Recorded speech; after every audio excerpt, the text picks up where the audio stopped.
is always fun to put the boot into Jodie Whittaker and Chris Chibnall. Far be it from me to blow the whistle on that. So easy to do as well. I'm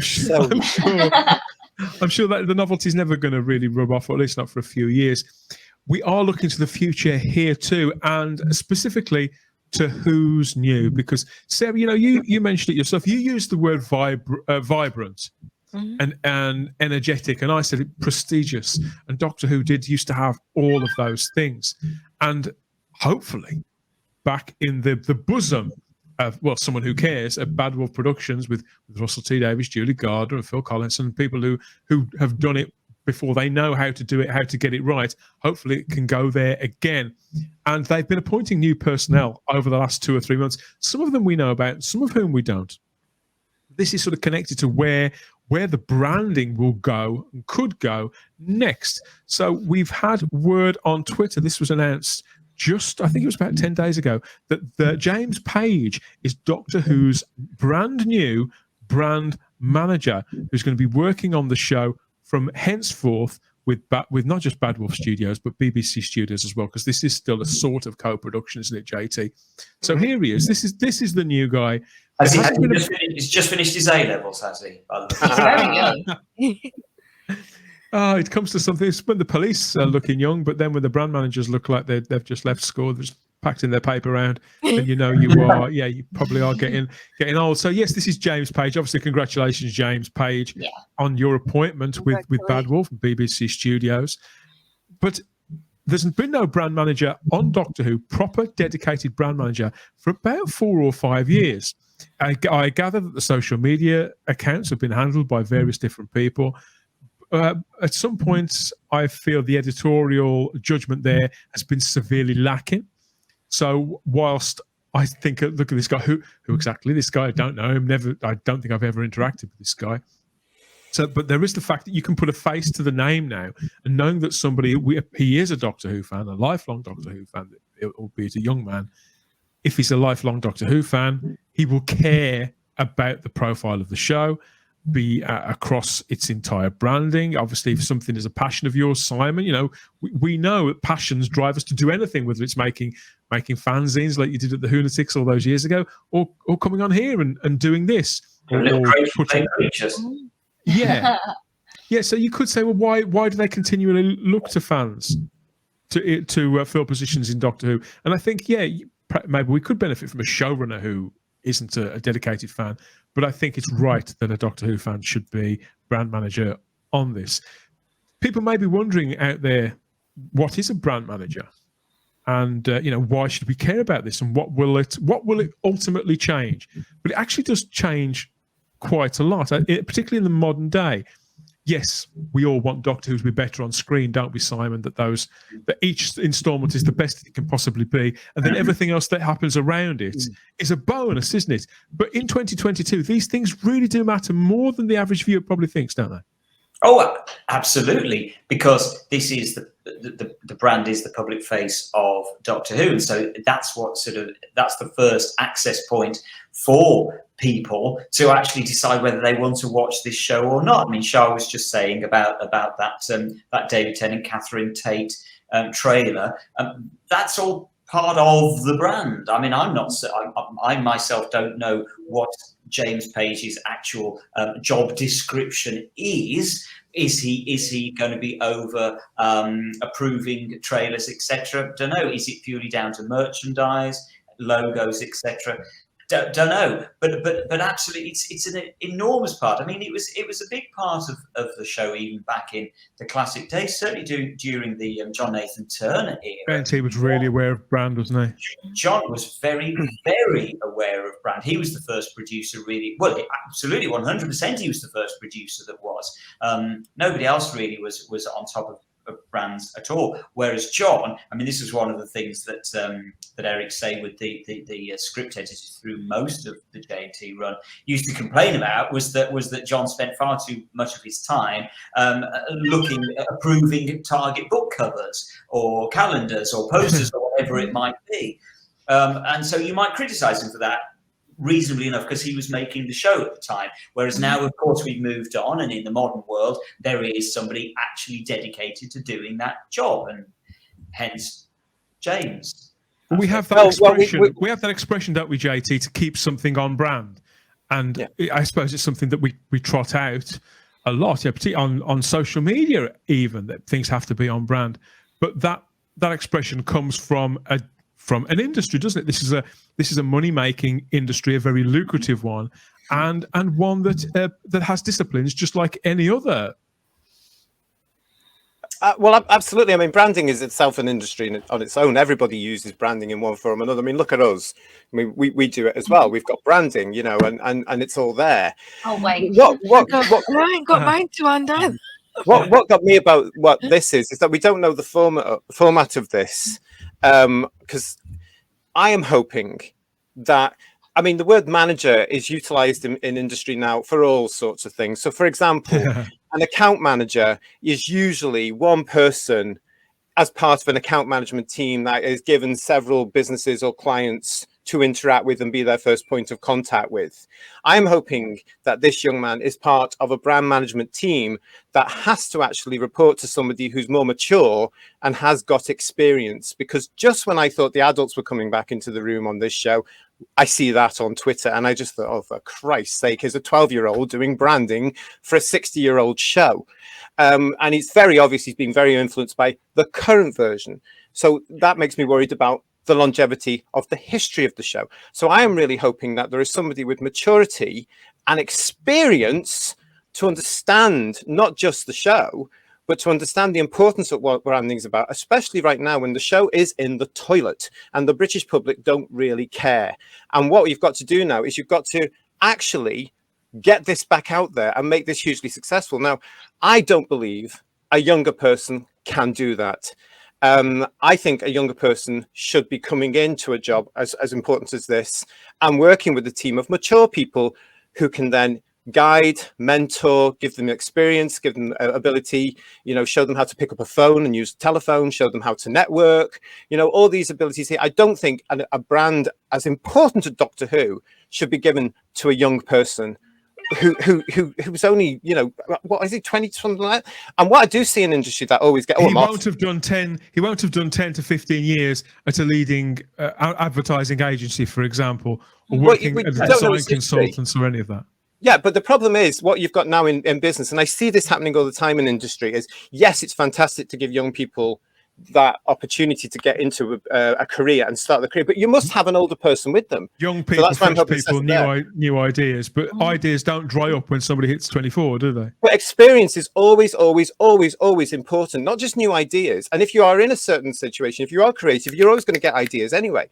But what I see in industry going on right now is somebody with experience is going to want to be paid, and you have to pay them. So any one of us on here, Dan, especially you, because you're in there, you could want a job like this and command a three-figure sum, you know, and that's what could happen. And they don't like doing that. So what they do is they say, all right, we'll just take somebody who's 18 to 25 and we'll give them anywhere between 18 and 25,000 a year, which is disgraceful. Yeah. But, you know, I'm not saying that's what's happened here, obviously, make that very clear.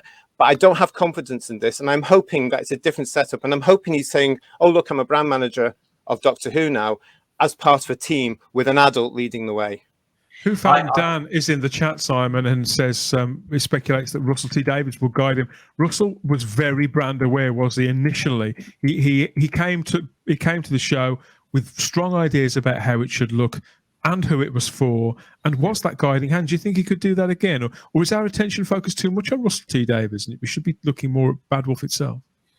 I don't know. It's difficult to say. I mean, who has actually appointed James? I mean, I do agree with James. Studios. Sorry, who was that? BBC Studios? Yeah. Yeah, okay. I mean, all I will say is I hope that James is an excellent person at branding and knows absolutely what he's doing. And clearly, BBC Studios have put a lot of faith in him because although Doctor Who is on its lowest point at the moment, it still is a massive brand for the BBC. And so, James, I tell you what, you have got a lot of responsibility on your shoulders, and I'm, you know, I'm trusting the BBC Studios that they've put the right man in the. I'm not casting. I can't help but be really pleased for him, Sarah. Because you see, I think a lot. I'd have loved to have done this. Of course, I would. Yeah. But yeah, I suspect. Yeah, go on, carry on. No, you're right. Well, I mean, he's obviously looking at them photos. He's grown up with Doctor Who.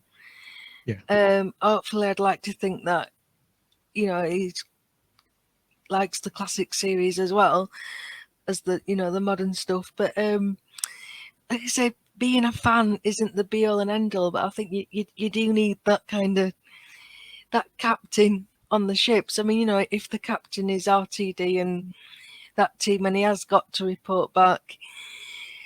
You can't really say it's far too early, but yeah, I hope there is a guiding hand. But I do kind of think that in the Chibnall era, it was that bad. I don't think anybody knew what they were doing. I think Chibnall kind of just left people to their own devices and didn't seem to get really involved. So yeah, sure. I'd like to. I don't want to tempt fate, but I think anything's better. But the expectations are that far down now. What you wish for, what you wish for. We certainly need to know more, because it could be that he is part of a team. God, please let him be part of a team. And there's 5 or 6 brand managers, and then there's the overall department manager or head of branding or something like that, who's more mature to put this through. Because this is a global brand now. It's not just the United Kingdom. And God knows the work has to be done to get this show watched next year in the UK. That's going to be hard work as it is. But you've also got to make it global again, because as we all know, the foreign viewers have left us now. So it's I would hope it's part of a team, and it would be great to get some more information. But again, that information hasn't been forthcoming. Maybe in the new year.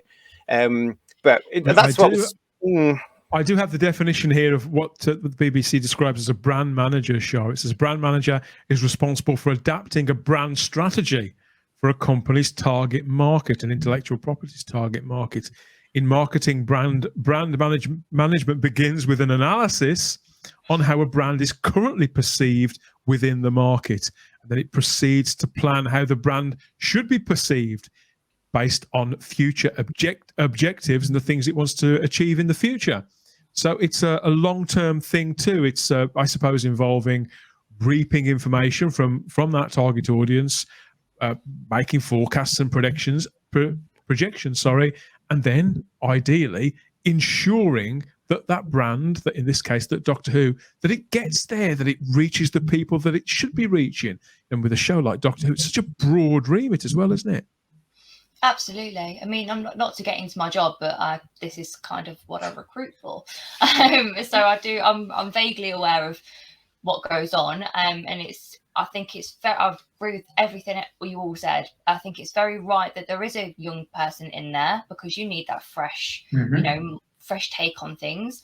We don't know what the brand manager was like before in the Chibnall era, so we can't comment on that.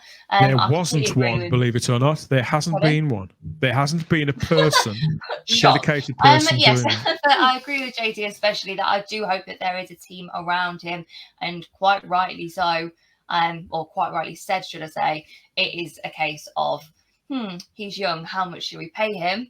But I do think that there is a element of, I mean, it's great that he's young, it's great that he's a fan, but like you said, Sarah, it's not the be all and end all, and you do need that person to sort of say, oh yeah, that's a great idea, however, let's try this as well, and just having that whole take. I mean, of course there'll be a team, of course there will. I hope so. Oh yeah, I mean, I can't imagine. Yeah, I can't imagine for a second that there wouldn't be, because I just think you'd need so much to have to do in that. Does that make sense? Yeah. Am I the only one that kind of thinks it's a bit weird that we're even having news that there's a brand manager being... It's not actually. It wasn't actually news, Simon. He just tweeted it, which is again the thing that the younger people tend to do. And he tweeted it, and he tweeted that picture of himself with his sonic screwdriver, and that's when I went off. I suppose they would have okayed it. Yes, you can shout about this, but it does instill a certain confidence that at least somebody is in that chair again. Because yes, this was one of several positions that, in his infinite wisdom, that Mr. Chris Chibnall decided that Doctor Who didn't need a brand manager anymore, and it would all be fine. Just like several other people, you could just get rid of absolutely everybody. Danny Hargreaves, bye, all those people who knew what they were doing on your bike. Chris Chibnall knows better.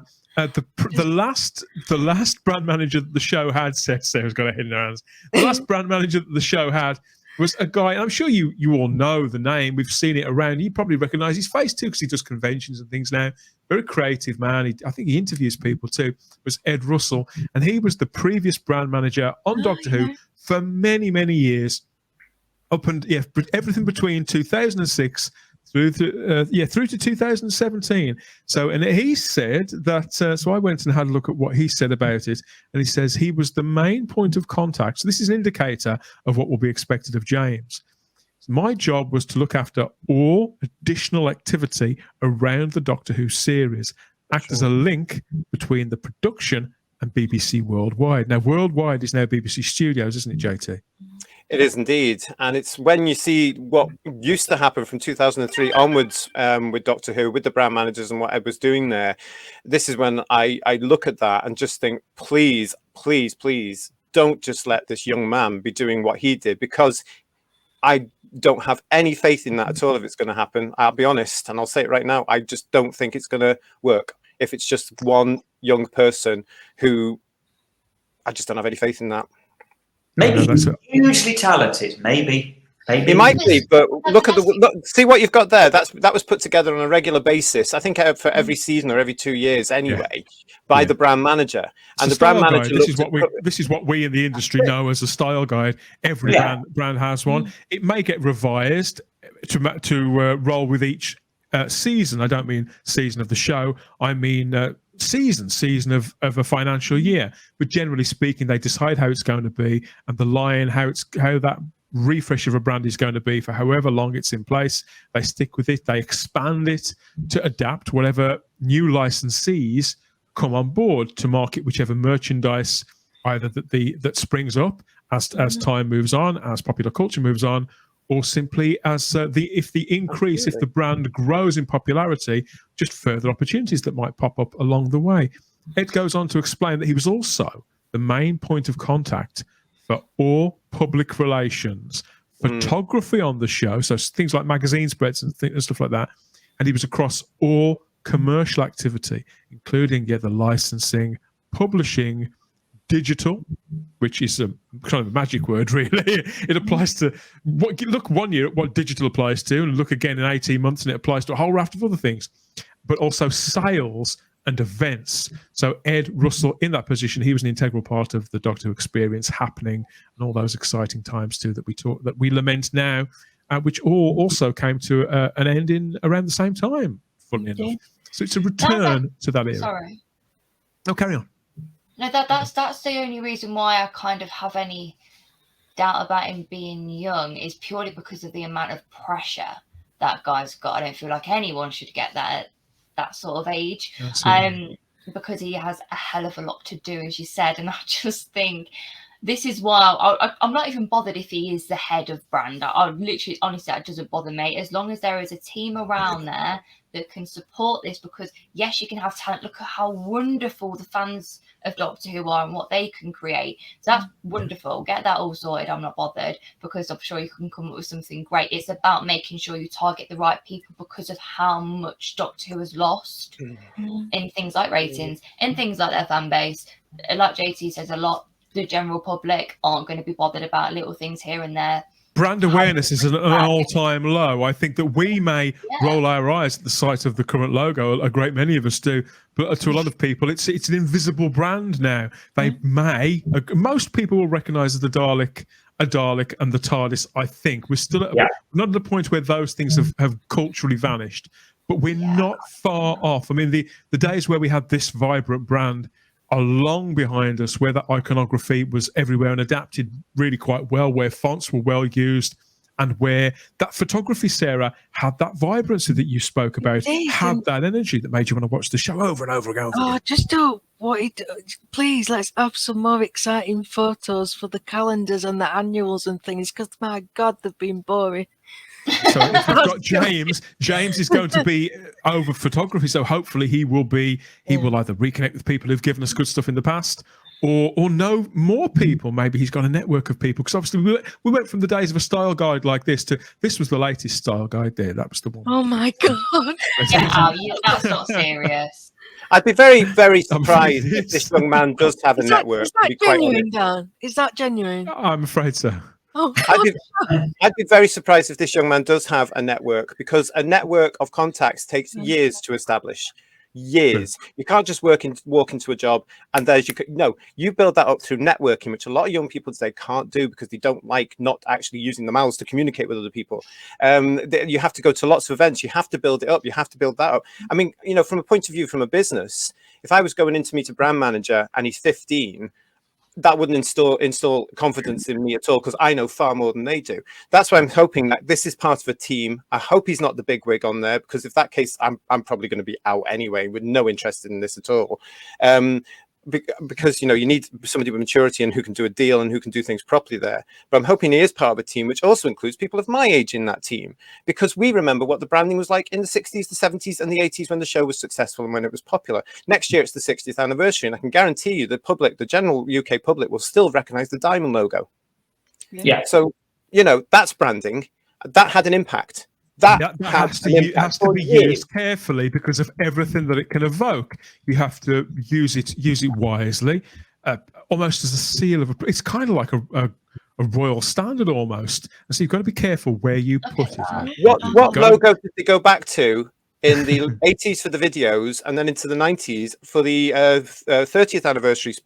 All this, it was that one. That's the one the public would, certainly our age, and it's our age, my age, and our age, that we have to bring back into the show as well, because without that, you don't have the full support. And it's not all about young people. Branding, no, you're quite right. And branding on Doctor Who, Simon, it has very much evolved, hasn't it? I'd say in the past, in the 60s and the 70s, we knew less about publishing, about cross-pollination, and about marketing. So, and obviously Doctor Who merchandise there wasn't a huge amount of it compared to now. There was the Target book range, which did get a refresh on the logos and things, the mastheads now and again, but it wasn't always in step with what was going on TV. Sometimes it was a year or even two behind, but gradually things sort of caught up. And as the brand kind of evolved, I think J&T got sharper. And there weren't actually, come to think of it, there wasn't that much merchandise around, but the brand did kind of stagger forward. You mentioned, JT, how the 90s sort of changed everything. And the first time that I can remember things really adopting a pattern with Doctor Who probably was into the 90s, where it was marked by that 30th anniversary with the shield there, with the sash. That became very, very recognisable. And again, if you remember, the magazine went back to the diamond logo for years. Yeah, because it was the one that was seen on the shelves. Bang! That's Doctor Who. That was, and bear in mind that this was a decision that the BBC weren't behind, because Doctor Who was off television, wasn't it? This was the first point where, by this point, I was becoming aware that I wanted to go into this field. And you looked across at Doctor Who, and for a time, obviously it became obvious after a little while the show wasn't coming back, but the VHS tapes were doing really, really well. And I read an interview. I think it was John Freeman was just departing as editor of Doctor Who magazine at that time, Simon. But I think Gary Russell was coming in, and he said it was important to sort of combine it. And I think it was probably Gary that recognised that Doctor Who was a brand, that it needed some sort of consistency. So as you say, JT, they brought the magazine in line with the VHS tapes, didn't they? So that diamond logo was everywhere because those tapes were selling bucket loads, weren't they? That's brand strategy. Russell came up with the fact in the comic strip, this is Doctor Who magazine. This isn't just about the 7th Doctor. This is about the Doctor, and there are 7 versions of him. So the comic strip suddenly changed as well, so that you had various Doctors with various companions running through the 7 Doctors.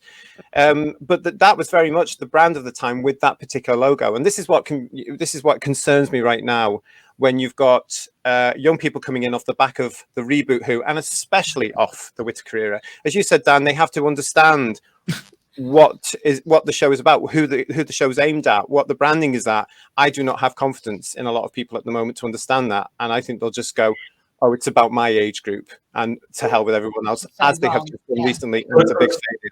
Well, of course, the other thing is, of course, at the moment there actually isn't a target audience. There isn't an audience. There's no audience.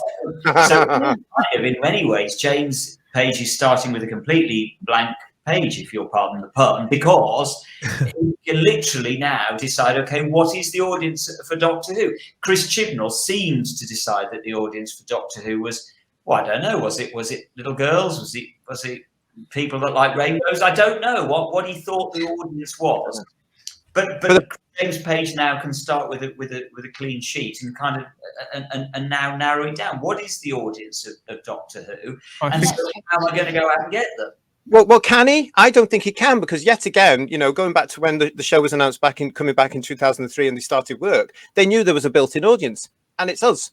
And some of us are a certain age now, and we have to be catered for because we haven't been over the last few years, and we're just as important because we've got the old grotzits, and those grotzits are going to pay for anything that comes off the back of the brand. So one of the elements is to sit down and say, we have an inbuilt audience. They are there. How do we get them back?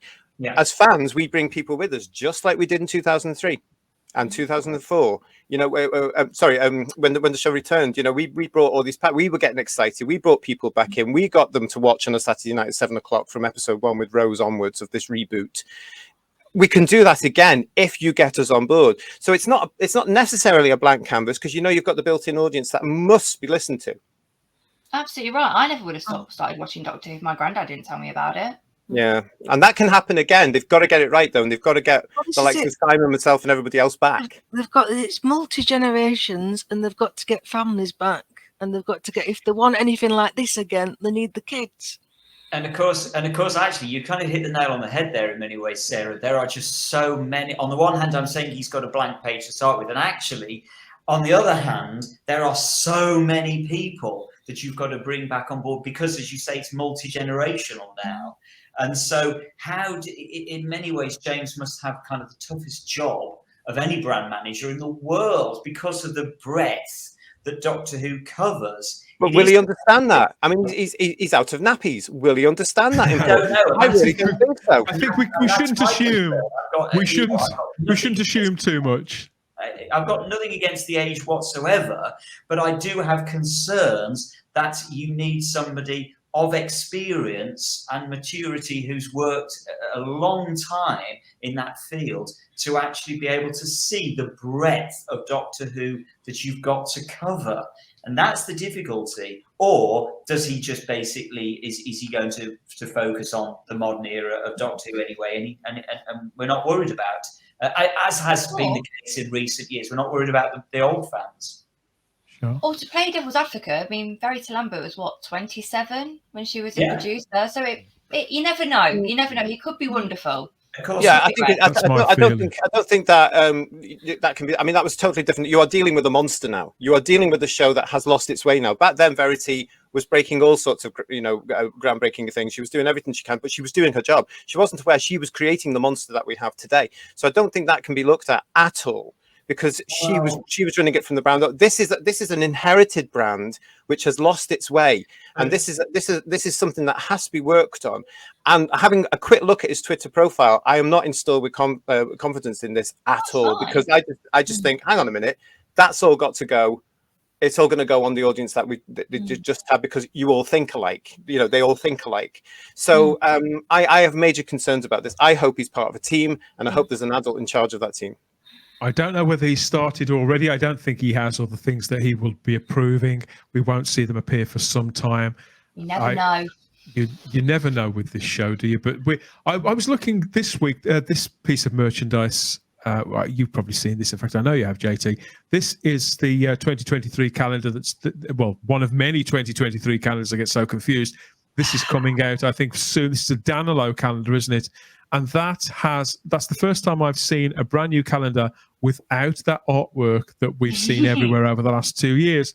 It's a carefully arranged montage of all the doctors and a couple of hangers on, all the doctors there, but with recreations of, if not their actual title sequences sort of behind them to evoke memories of that age, of each element, each chain in this legacy.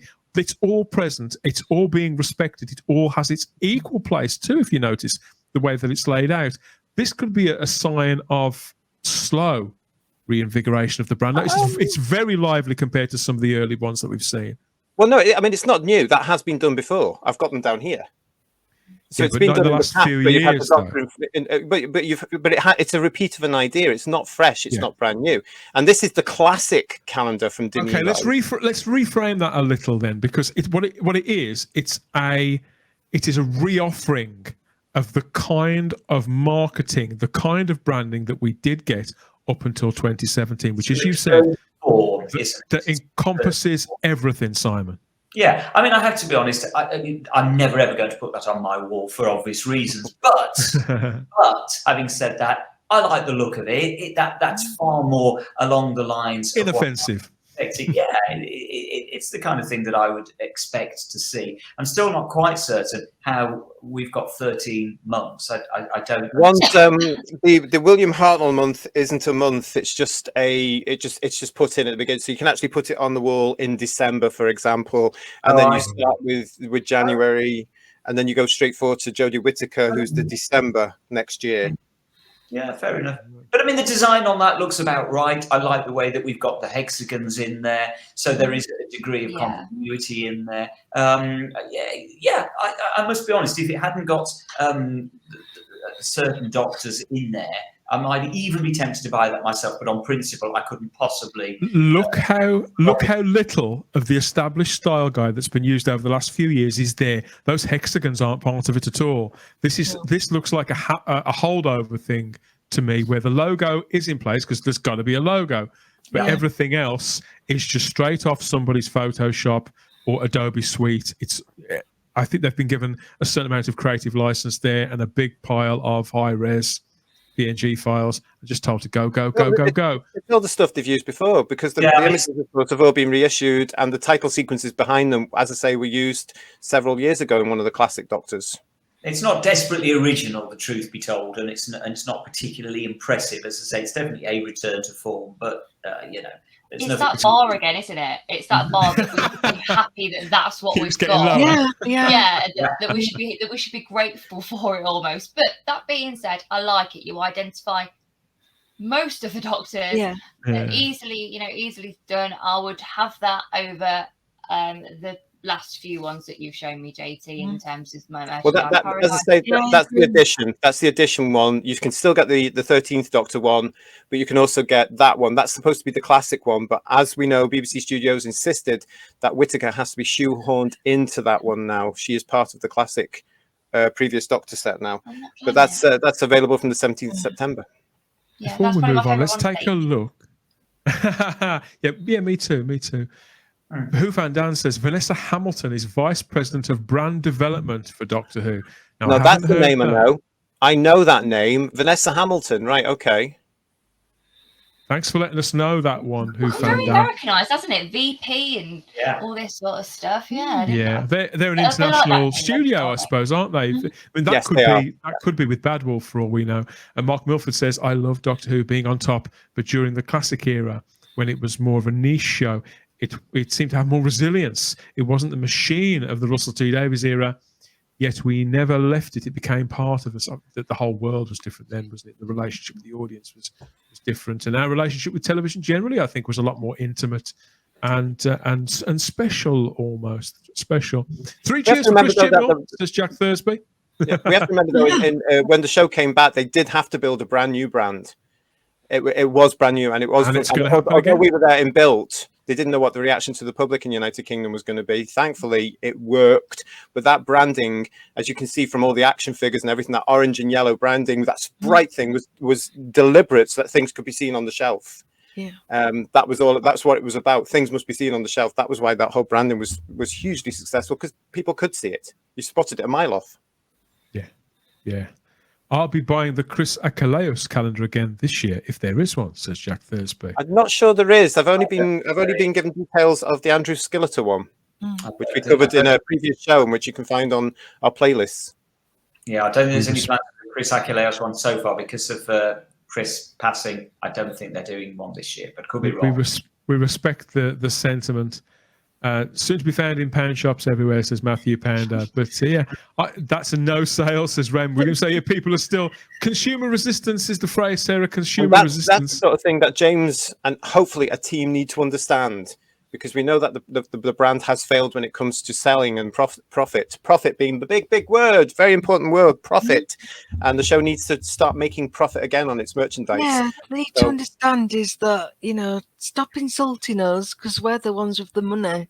I'm not, parting with my cash, especially now in current times Correct. when you've got to watch your pennies as it is. You're not going to spend money on Good point. things that think that you're horrible people and you're this and that, and no, let's save my money and spend it on something else. Well said. So yeah, that's who's new. James Page is new. As I say, we wish him well in this new role. I'm excited by what could happen under his watch and with the brand moving forward. This is something very close to my heart. Worked in that industry for a very, very long time. And yeah, I think I'm one of many people who'd kill to do that job, but I don't begrudge it. Somebody with genuine talent and with an appetite for the show and hopefully the ability